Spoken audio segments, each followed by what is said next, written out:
4 أخبار مهمة جدًا. الخبر الأولاني إن الCAF أعلن عدم حضور جماهير اتحاد العاصمة الجزائري نهائي الكونفدرالية أمام الزمالك. يعني كده الزمالك خد خطوة إيجابية اللي هو ياخد البطولة، وإن الزمالك هيطالب بالسعة الكاملة في استاد القاهرة، إن الاستاد كله يبقى جماهير الزمالك.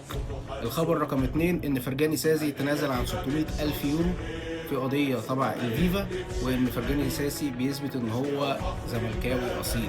الخبر التالت اللي جاي أقوله لك، الأستاذ ممدوح عباس قدم دعوة رسمية للأستاذ ياسين منصور نائب رئيس مجلس إدارة النادي الأهلي عشان حضور ماتش الزمالك قدام اتحاد العاصمة الجزائري في استاد القاهرة.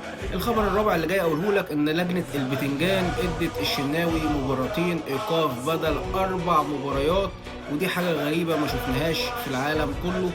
وفي احتجاج كبير جدًا مع الحكام كلها إن هم مش عايزين يحكموا أي مباراة للأهلي، ومن حقهم الصراحة. ده اللعيب ضرب الحكم أو مسكه أو شده أو عمل أي حاجة غلط. كلنا طبعًا شفنا المنظر وشفنا اللقطة.